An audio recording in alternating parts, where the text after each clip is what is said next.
Hopefully you enjoyed reading it. Gulliver's Travels is one of those pieces that we get to, like we get through Paradise Lost and Othello, and then we get to Gulliver's Travels, and it's just kind of like a fun read on a certain level. So hopefully when you were reading, you enjoyed it. There's some, funny parts, and the whole idea that he's in this place with all these tiny people. I put him here in the background is kind of, unique and fun. Is the movie just no? You mean the one with Jack Black? Kind of like they took some ideas from it, but yeah, you can watch it. It's like a cute adaptation of it, but they made it modern. So one of the issues they'll talk about, I have some notes for you today. One of the things that we talk about with Gulliver's Travels is that it's really a criticism of Swift's society. And like there's this, he doesn't like the prime minister. And so there's a character in part one that looks and acts and says things like that guy that really existed, or King George the First, or different people like that. So you know Jack Black doesn't really get to that point, because what do we care nowadays if you criticize George the First? Nobody nobody's into that these days. So it's kind of like they skipped out on the political criticism in that film, and so it's just more like his adventure, which, you know, a lot of people have kids read this story, and on a certain level, it is kind of a kid's story, right? Some guy gets in a shipwreck, ends up in a weird place. He goes on 4 different voyages. It's a whole novel. We're only going to read part one, but I'll talk today about what happens on the other ones, like how the perspective shifts. And yeah, so on one level, it's a really cool sort of adventure story, and kids enjoy it. But, obviously, we have to look at it on a deeper level with the political lens. So yeah. So I think that's what the film misses out on. I think it's fun to watch. If you've read Gulliver's Travels, it's fun to watch that Jack Black version just to see what they picked up on and what they brought from the original text over to the modernized version. I think that's kind of cool to check out. If you go to the course content in Blackboard, I want to show you where the PowerPoints are that I'm going to use today. As usual, they're down here under other materials. Oh, you know what else before I got started with that material? They're right here. I'm going to use these 2 slideshows today. Before I get to that, I am working on finishing up, grading the midterms, and the papers should have come in on Sunday. And I think both of you turned them in, so there's a few people who didn't, and I haven't heard from them, so I don't know if they're planning on it or not, but you guys are good to go. I'm hoping that by Friday or Saturday, I'll have the midterms all done, and then the papers by next class period, hopefully. So if you're waiting for those grades, I'm a little bit behind. I'm here in Michigan, so things have been, focused on my family and things like that. Today, actually, I took a sick days this whole week, so, but I decided that we should do at least one class period. We are not going to have class on Thursday. If you look at the calendar, we're going to talk about the beginning of Gulliver's Travels. You'll read the rest of part one, and we'll talk about the study guide on next Tuesday. Next Tuesday, I'll be back in Texas, so in that class period, we'll go over the study guide, any questions that you have from it. All right, so let me start with some notes on the 18th century literature. So you can open that from Blackboard if you want to, but I'll go through it here. So the 18th century British literature, when we talk about it being the 18th century, we're really talking about kind of mid-century to the end of the 1700s. So just keep that in mind. That kind of is a shift from when we talk about the 17th century. So it's kind of like carries over a little bit in the beginning of the 18th century. We move on to the next type of literature. It would be convenient if, at the turn of the century, the literature changed. So we could just say this century, this century, this century. But looking back over history, we can see that there are other influences on the changes in history. So one of the big elements that we talk about with 18th century literature, I already did notes on 17th century. For this unit, 17th and 18th century are together. So I just want to do a few notes on the 18th century because it's different in a lot of ways from the 17th century with the Enlightenment and all of that. So what we start focusing on in the 18th century literature is the Industrial Revolution. I'm sure you've already studied that in your history courses. I'm sure that you understand the impact that had on, demographics and trade and all of those other elements during this time. But obviously, it also had its effect on literature. So we talk about how during that time period, the population in cities doubled. People were moving from rural areas into urban areas, and that changed a lot of elements of life. For example, if you live on a farm, you wake up at dawn and you work all day to exist and farm your land, and you go to bed at night. If you don't have a farm to tend and you're living in the city, then maybe you have time for other things. So this is where literacy increases and other elements like that. So there's more opportunities for personal enjoyment. Now, we're not talking about the poor and the lowest level of society, because those people always had to be working in drudgery type jobs in factories. We already know that, if you know from your history, this is a time period where there weren't any real laws about labor. Children were working in factories and all of that sort of thing. But we're talking about people of the middle class generally had opportunities to have hobbies for the first time, really. And so there's theaters and art and shopping and learning to embroider, and all kinds of things start happening as a sort of an indirect consequence of the Industrial Revolution. Things get made more quickly in factories, and so people have more time to, kick back. In terms of printed works, this is a time where we have more and more literacy, because more and more works of varying types are being published. In a minute, I'll talk specifically about the literature of the time period, but there's really an expansion again of types of literature and some more experimental types of literature that hadn't existed previously that we start seeing popping up. The number one thing is novels. We haven't seen novels up to this point, and really, Gulliver's Travels is one of the first novels. So it's one of the first times that we see a work of fiction that isn't a play and isn't a poem. And there are a few that predate it, but for the most part, this is the time period where people were exploring with that. And so the literacy picks up. You could see the literacy increasing in every period. So if somebody ever said to you, what's one of the main features of the growth of the English language, you could say an increased literacy. Because when we were talking about Anglo-Saxons, they didn't even have a written language. And now here we are with, every period has kind of like expanded the number of people who are literate in that society. Another thing to note during this time period is the global economy. Because of the Industrial Revolution, trade picks up, and the marketplace expands, the number of things that are available and the trading of those things. During the Enlightenment in the 17th century, we had a lot of exploration and colonization. So, people have been branching out and bringing exotic things back through trade routes. We have the slave trade.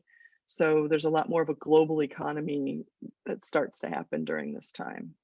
And we can definitely see that in Gulliver's Travels, because he gets on a ship and goes to some remote, location that's exotic and different and really, really different, right? And so that idea is something that's just starting to expand during this time. All right, a few notes about society at this time. One is a reliance on an ethos of politeness. By that, we just mean that people have expectations for behaviors on all levels. You could argue, like when we looked at the Middle Ages, we looked at chivalry and we said, well, they've had a code of societal expectations all along. But really, that code of chivalry was for the upper crust, right? The knights, the ladies, the royals. The serfs weren't expected to live up to those expectations. But as we start to move through history, we start to see more of an expectation that everybody's civil, everybody has manners. There's a growing idea that everybody can at least be polite. If you can't be wealthy, and if you can't, even if you're the lowest of the low, you can say please and thank you and be polite. Open doors for people. Another element here, oh, here, I listed some authors. We're really only going to read Jonathan Swift, but you should know the names of some other authors from this time period. Alexander Pope and John Dryden were essayists. Sometimes I get to teach an essay on man, which is Alexander Pope, but it's one of the things I had to pull out when we had our storm week. I really like that piece, but you know, it also was more to look at than just Gulliver's Travels. But Aphra Behn is a female writer, and Robert Burns was a poet, even though poetry wasn't very prominent at this time. I think I already alluded to it, but during this time also great numbers of poor people, people who would do anything to exist. On the farm, there's lots of children, so the farm labor happens very young, and you know the kids lend a hand in the field, so it was kind of natural that kids would take jobs if they were more urban families. That's dangerous because machines were made for adults, and so there's a lot of injuries and things like that. I'm sure you remember that from your history classes. So as we have the middle and upper class, we still have great numbers of poor people just trying to eke out an existence in society. Jonathan Swift actually satirizes that in another piece and talks about how we could solve that, but it's a satire. Also, right about this time is where we have American colonization and revolution. We go from George the First to George the Third in the 18th century. And George the Third is the one that we see depicted in, you know, with the American Revolution. And if you watched Hamilton, he comes out in that. Did y'all see Hamilton? It was on Disney.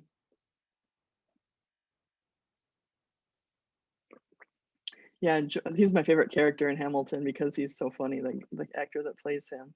So when Jonathan Swift was writing, he's satirizing George the First, but during this time period, we get through several different monarchs and we get all the way to George the Third.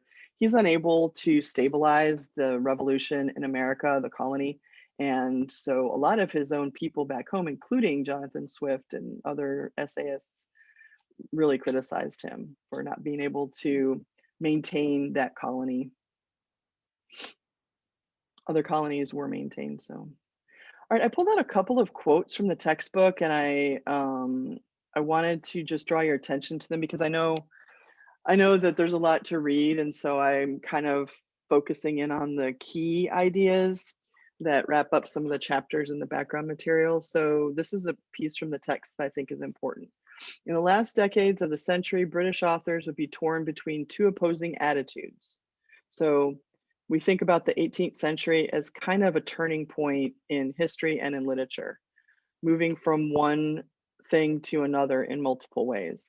Loyalty to the old traditions of subordination, meaning there's an upper class that controls the lower class. There's a shift against that and a fight against that, and mutual obligations, local self-sufficiency, and a yearning for a new dispensation founded on principles of liberty, the rule of reason, and human rights. Well, we can just think about America in that sense, right? So if we think about America pulling away with the revolution from the motherland, then we can say, okay, well, if liberty is something that's supposed to be an idea that we can follow these days, then why can they have liberty over there in the States and we can't have any liberty over here? We're still mutually obligated to these landlords and all of that. So human rights start to come about. We have the seeds of the suffrage movement happening during this time. We'll see it really flourish in the Romantic period that we'll do next, starting next week. So we have this switch over. Also, you know what else helps with the principles of liberty is the French Revolution is coming up pretty soon too in history. All right, so some basic notes about literature of the time, 18th century. So we have the Gothic novel. I already talked about how there's the rise of the novel, architecture, romance. The Gothic concept is, you know, the idea that something can be kind of beautiful and dark at the same time. And the architecture demonstrates that too. Here's a quote also from the textbook. The century abounded in other remarkable experiments in fiction. I think the key word there is experiments. So people started thinking of ways to write novels that are still in use today, but they really only started during the 18th century. Here's another key element. I'd put a star by this one. Prose eclipses poetry. Up until now, we've seen poetry as almost the main feature of literature of the time periods that we've studied. Even going back to Beowulf, it's a narrative poem, but it's a poem. Paradise Lost, it's a narrative poem, but it's a poem. And now we start to see in the 18th century where prose, in other words, essays, articles, stories, well, not short stories, those don't come out until later, novels, start to come to the forefront more than poetry in this period. So we're not going to be reading any poetry for this time period, but that's the reason why. There's not as much written as longer works and prose versions. Also, this is the time period where we have the first comprehensive dictionary of English, which took many, many years to accomplish, and it's finally published in 1755. And that changes spelling, it changes people's understanding of the language. Not everybody could afford a dictionary, obviously, but the idea is that there's something that governs the language. And that comes out during the 18th century, about halfway through. All right, the last quote from the textbook that I wanted to touch on here, this is from page 2159. And I think this really sets out the idea of moving from the Restoration and the 18th century and how that little clump of time is kind of a gateway into modern works. And after that, we start talking about modern literature. Even if it's 150, 200 years old, we still call it in the modern age as opposed to the Middle Ages or the Renaissance. So this is the quote from the textbook. What Restoration and 18th century literature passed on to the future, in fact, was chiefly a set of unresolved problems. The Age of Enlightenment, 17th century, was also in England an age that insisted on holding fast to older beliefs and customs. So how can you be enlightened and still want things the old way? You know, it's kind of a conundrum, right? It's a paradox. The age of population explosion was also an age of individualism. The age that developed the slave trade was also the age that gave rise to the abolitionist movement. The age that codified rigid standards of conduct for women was also an age when many women took the chance to read and write and think for themselves. Women are starting to get education outside of the home, and that's the beginning of the suffrage movement that will really explode in the next 100 years. The age of reason was also the age when sensibility flourished. The last classical age was also the first modern age. So we're pivoting in this time into modern literature. All right, so a few notes about Gulliver's Travels. If you've already read the first part that was assigned for today, then maybe you already picked up on some of these, but I do have some terms that I want you to know by the time we do the final exam. By the way, the final exam at the end of the term is set up exactly like the midterm, just with the stuff that we've studied Gulliver's Travels to the end.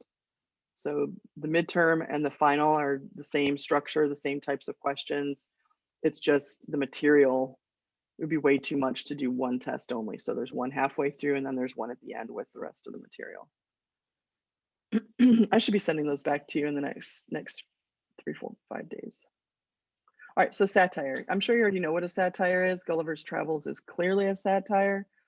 The problem with satire is that if it's time dependent, then you might not recognize it as satire.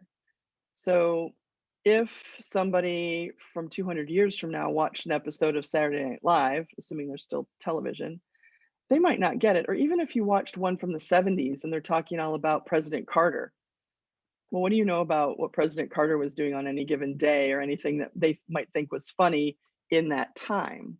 So satire only works if the people who are perceiving it or reading it understand the references. So if I satirize one of my friends, you might not get it because you don't know my friend. So this is a problem with Gulliver's Travels. Jonathan Swift is criticizing specific people that were alive in politics at his time. And if we don't know them, then we don't pick up on that satire. And that's going to be not this week's discussion question, but next week's discussion question is going to ask you about what he's satirizing about his society. So you might have to do a little bit of background work, and I do have some links for you that will help you with that. Another term that you need to know for Gulliver's Travels is relativism.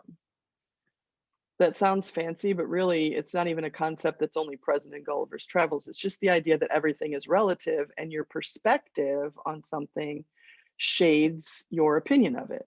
Perspective is powerful. And I'll talk about it when I talk about what happens in the other parts of Gulliver's Travels that we're not going to read. But Gulliver goes through a lot of different sceneries in a lot of different locations, and sometimes it's a direct flip.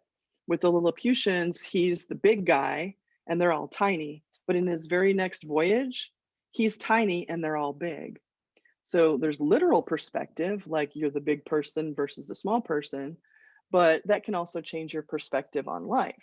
If you're the big guy and everybody else is small, you're the terrible threat. That's why they tie him down, even his hair, right? And they search his pockets and they chain him to the temple and all those things that they do to protect themselves. But if you're the little guy and everybody else is big, then you're the plaything. You're the cute thing. You're the little doll. You're not a threat at all. I can just, smoosh you between my fingers, or I could, throw you in my pocket and you're trapped. So perspective and relativism is a big concept with Gulliver's Travels. And the same thing is true in life, right? Like the way that you think about politics or religion or anything else colors the way that you look at the world and the decisions that you make and the opinions that you have. So he's kind of playing with that idea. All right, third term, romanaclef. Romanaclef is a French term, but basically it means that there are specific people in this novel, if it's a romanaclef novel, that represent real people who actually lived in life. So have you guys read Animal Farm? Did you read Animal Farm when you were in middle school or freshman? I don't know if you guys did or not. They used to teach it. I don't know if you did. Yes? So Animal Farm is really a story about the Russian Revolution. You could read Animal Farm and it's a funny story about how some animals take over a farm. But it's not so funny when you realize that, the animals are really Russian people and they get dominated by the people that said they were going to free them. So the same thing, that's a Romanaclef novel. Same thing in Gulliver's Travels. There's going to be a treasurer in Lilliput, which is the place depicted here in the first section. There's going to be a treasurer, and that guy represents and has the same mannerisms and viewpoints, and he says the same things as the prime minister at the time when Jonathan Swift was writing it. We wouldn't know that. So the people at the time knew it, and they knew that Jonathan Swift was making fun of him. So there's a little bit of background history that you have to do when the work is a romanaclef. Luckily, this version has some notes at the bottom. So when you're reading your PDF, I don't know, here's mine with all my notes. At the bottom down here in the footnotes, they do a lot of, hey, Gulliver, quit it, Gulliver. Down at the bottom, okay, you know what a footnote is. Down at the bottom, there's a lot of historical background. And the reason I'm mentioning all of that is because next week you have to write about how Gulliver's Travels is a satire, and I'm not going to talk about that a whole lot. So there might be a little bit of background that you have to do while you're reading or research. All right, the last term for Gulliver's Travels is travelogue. Travelogue is a type of writing that really became popular during Swift's time here in the 18th century. It was sort of like somebody goes on a long voyage somewhere, somebody travels, because now that the trade routes are opened up and now that people have more free time, people do more personal traveling.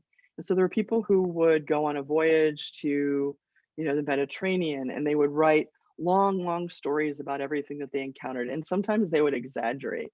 So Swift is mocking that type of writing in Gulliver's Travels because of the detail that he goes into. I mean, there's a part all about him urinating that's, a lot of detail about how they've tied down his hair. And he's sort of mocking that form of writing, that travelogue, because people exaggerate. And so he super exaggerates to make fun of it in satire. All right, our main character's name is Lemuel Gulliver. We just call him Gulliver, but just remember that is not his first name. So it's Lemuel.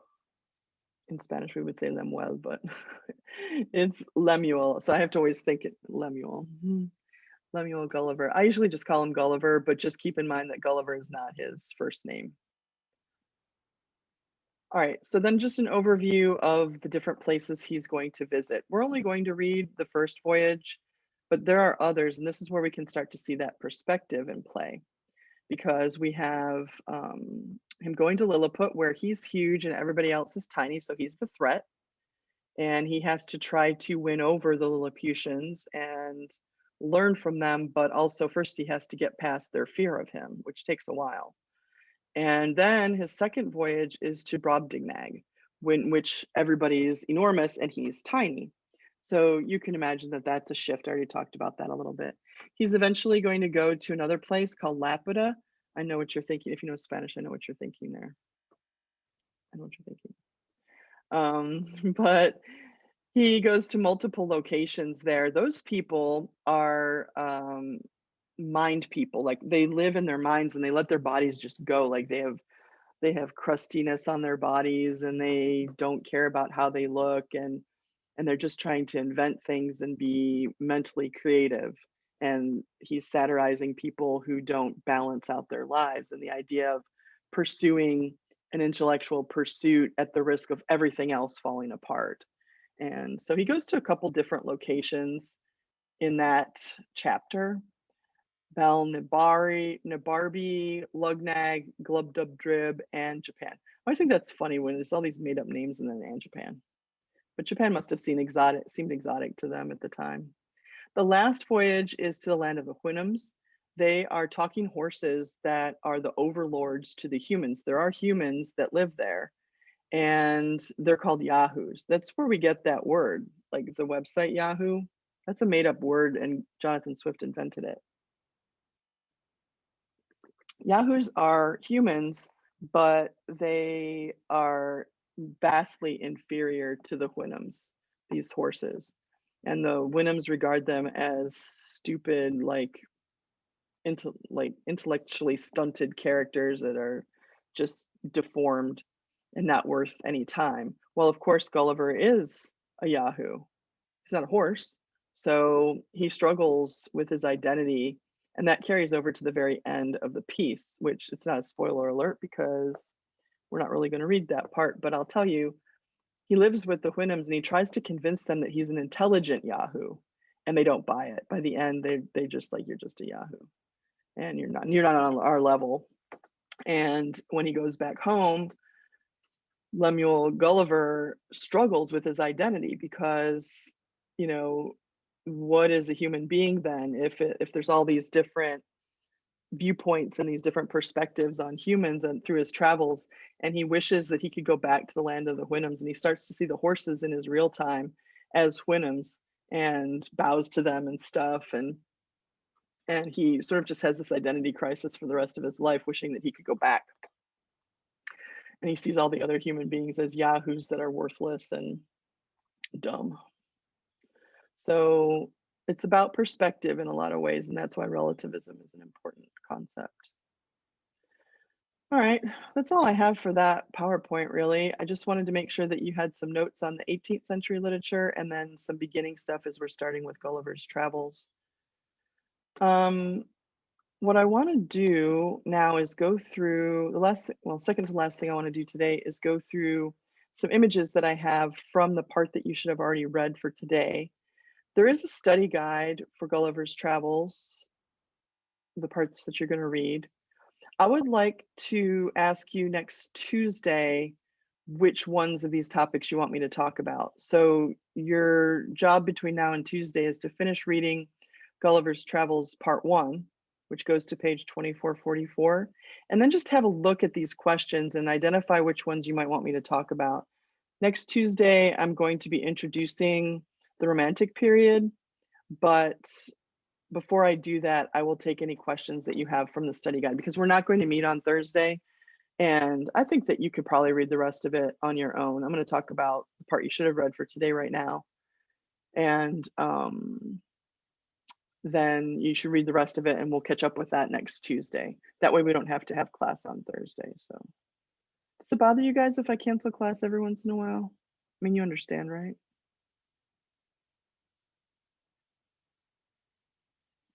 hopefully.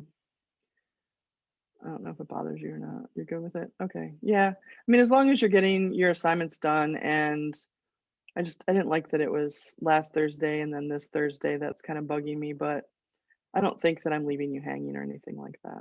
We'll talk about discussion number 5 before we go today. All right, so I put together a little slideshow of different images of Gulliver's Travels Part 1 so that we can kind of talk about some of the key elements that you should have already noticed from the reading for today.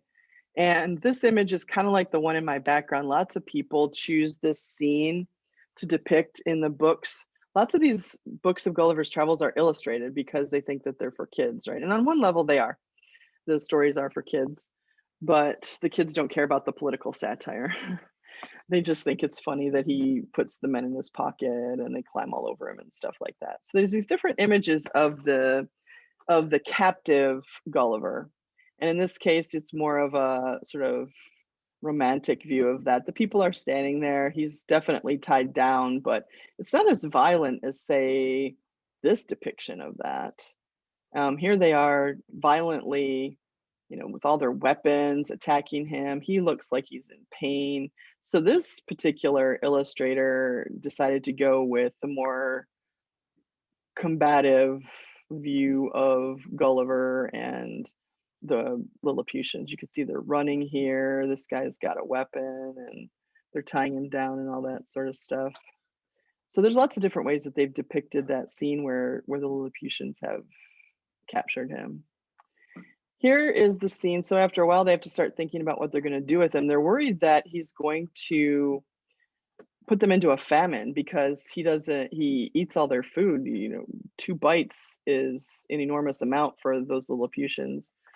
And so they try to figure out what they're going to do with him. And for a while, they think they might kill him, but then they worry about the stench of his rotting body. And so they end up conveying him into the capital. And this is somebody's idea of what that might have looked like. He's on rails. And here they are. He's always got these guards, thousands of people that are guarding him with arrows and stuff like that. Here's a good depiction of the food, right? Because here's a barrel of their wine or their ale. And you could see that if you were going to sip that, it would be literally just a sip. So they have to provide tons and tons of food every day. They put, I don't know, several hundred people on task and they go to all the neighboring villages to say, you have to bring this much food for this man mountain. They call him the man mountain.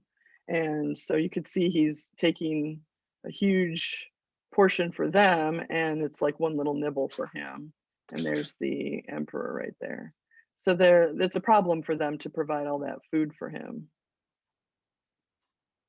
They do dress him up in their clothing, and that's another symbol. As you read the second part of the assignment, you'll see that he changes clothes, and that's a symbol of assimilation and perspective shift. He starts to take on their way of thinking when he changes into their, customary clothing.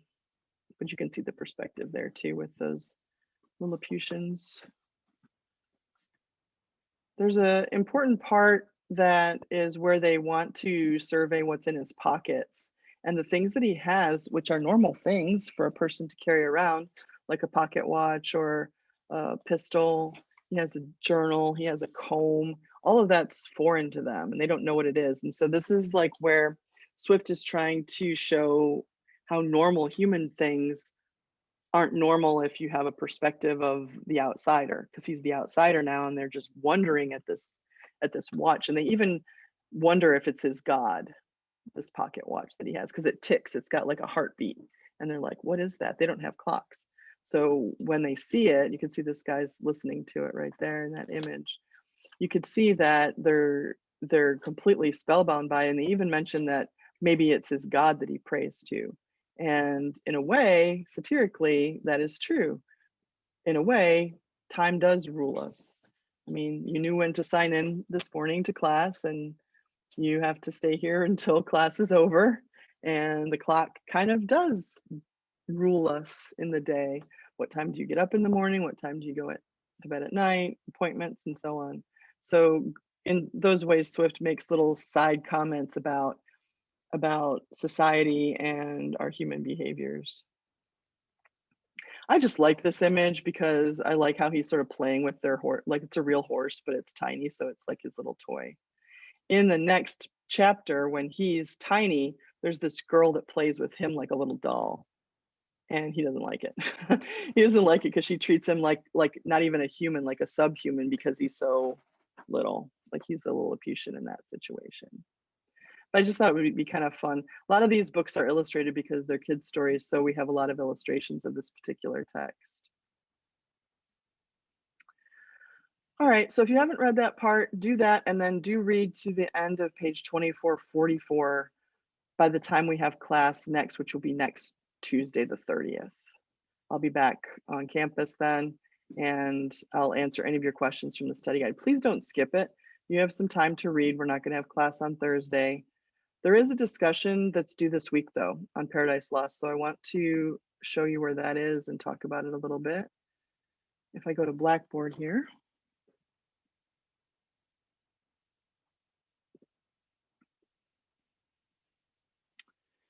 Discussion number 5 is about Paradise Lost. So now we'll be doing our discussions. They'll be coming up about a week after we finish the piece. So we finished Paradise Lost before spring break.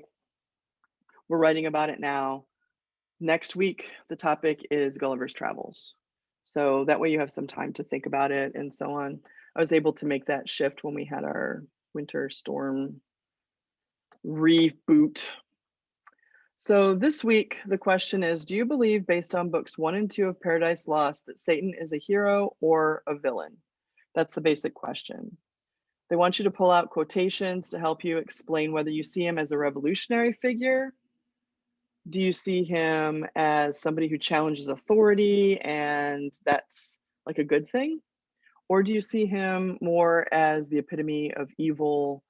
And, you can pull out some quotations to prove that. Are we supposed to not sympathize with him?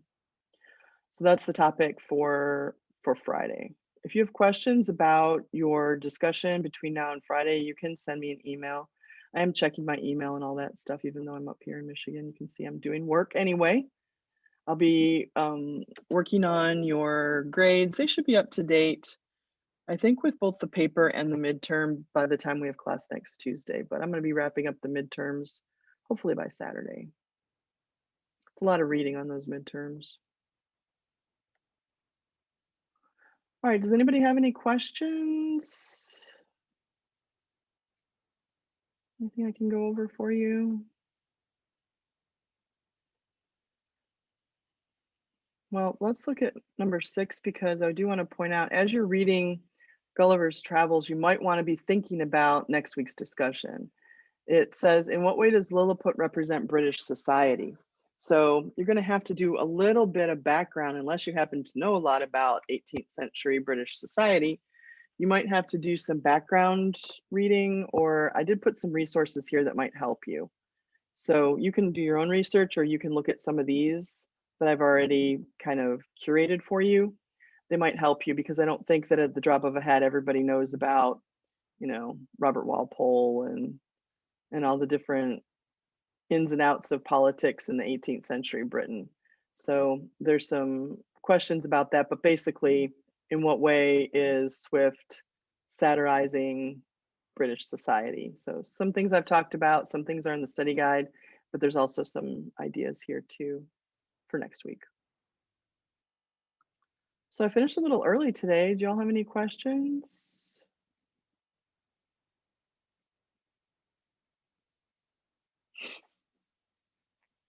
No?